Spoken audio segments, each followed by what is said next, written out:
ಹಾಂ ಈಗ ನೋಡ್ರಿ, ಕೇರ್ಫುಲ್ಲಾಗಿ ಅಬ್ಸರ್ವ್ ಮಾಡ್ಕೊತ ಇರಲಿ.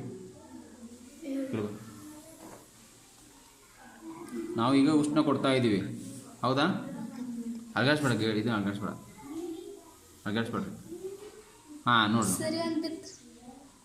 ಬಿತ್ತಾ? 1 ಡ್ರಾಪ್ ಆಗ ಎಣ್ಣೆ ಡ್ರಾಪ್ ಬಿತ್ತಾ? ಬೇಡ, ಯಾಕೆ ಮಾಡ್ತೀವಿ?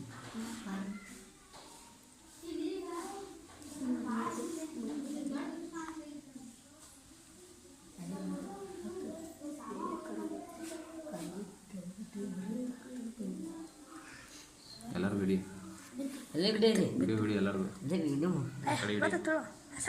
ಕಡೆ ನೋಡಿ. ಇದು ನೋಡಿಲಿ ಉಷ್ಣ ವರ್ಗಾವಣೆ. ನಾವು ತಾಪಮಾನವನ್ನು ಎಲ್ಲಿ ಕೊಡ್ತಾ ಇದ್ದೀವಿ? ಅದು ಕೊನೆಯಲ್ಲಿ ಕೊಡ್ತಾ ಇದ್ದೀವಿ, ಕೊನೆಯ ಭಾಗದಲ್ಲಿ. ಬಟ್ ಇಲ್ಲಿರುವಂಥ ಮೇಣ ಏನಾಗ್ತಾ ಇದೆ? ಕರಗ್ತಾ ಇದೆ. ಅದೇ ಉಷ್ಣ ವರ್ಗಾವಣೆ ಅಂತ ನಾವು ಕರಿತೀವಿ. ಯಾಕಂದ್ರೆ ಉಷ್ಣವು ಒಂದ ಕಡೆ ನಾವು ಕೊಟ್ಟರೆ ಅಲ್ಲೇ ನಿಂದಿರೋದಿಲ್ಲ, ಅದು ಏನಾಗುತ್ತೆ? ವರ್ಗಾವಣೆ ಹಾಕುವಂಥ ಇಡೀ ಒಂದು ಈ ಲೋಹದ ಒಂದು ಕಡ್ಡಿಗೆ ಏನಾಗುತ್ತದು? ವರ್ಗಾವಣೆ ಆಗುತ್ತೆ. ತಿಳಿತೈತಿ.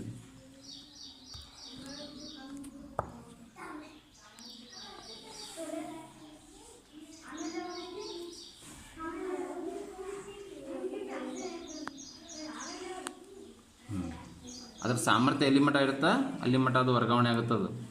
ಯಾಕಂದ್ರೆ ಹೀಟ್ ನಾವು ಎಷ್ಟು ಕೊಡ್ತೀವಲ್ಲ ಆ ಪ್ರಮಾಣದ ಮೇಲೆ ಈ ಒಂದು ಕಡ್ಡಿ ಏನಾಗುತ್ತೆ? ಹೀಟ್ ಅದೇನಾಗುತ್ತೆ? ಬಿಸಿ ಹಾಕುವಂತ ಹೋಗುತ್ತೆ. ಈ ವರ್ಗಾವಣೆ ಇಲ್ಲಿ ಮಟ್ಟ ಬರ್ಬೇಕಂದ್ರೆ ಸಮಯನ ತಗೊಳ್ತದೆ. ಸಮಯ ಬೇಕಲ್ಲ ಹೀಟ್ ಆಗಬೇಕಂದ್ರೆ. ಆಗ ಸ್ಟಾರ್ಟ್ ಆತ, ಮೆಲ್ಟಿಂಗ್ ಆತಲ್ಲ. ಅಲ್ಗಾಡ್ಸ್ಬೇಡ್ರಿ, ಅಲ್ಗಾಡ್ಸಿದ್ರೆ ಅದು ಇದಾಗುತ್ತೆ. ನೋಡು ಕರೆಕ್ಟಾ? ಅಂದರೆ ಇಲ್ಲಿ ಮಟ್ಟ ಬಂತು. ಈಗ ಅದು ಹೀಟ್ ಟ್ರಾನ್ಸ್ಫರ್ ಆಯ್ತು, ಇಲ್ಲಿ ಮಟ್ಟ ಟ್ರಾನ್ಸ್ಫರ್ ಆಯ್ತು. ಇದು ಕರೆಕ್ಟ್ ಅಂದರೆ ಇಲ್ಲಿ ಮಟ್ಟ ಬಂದೈತೆ ಅಂತ ಅರ್ಥ. ಅದು ನಾವು ವೆಯ್ಟ್ ಮಾಡ್ಬೇಕು ಅದನ್ನು.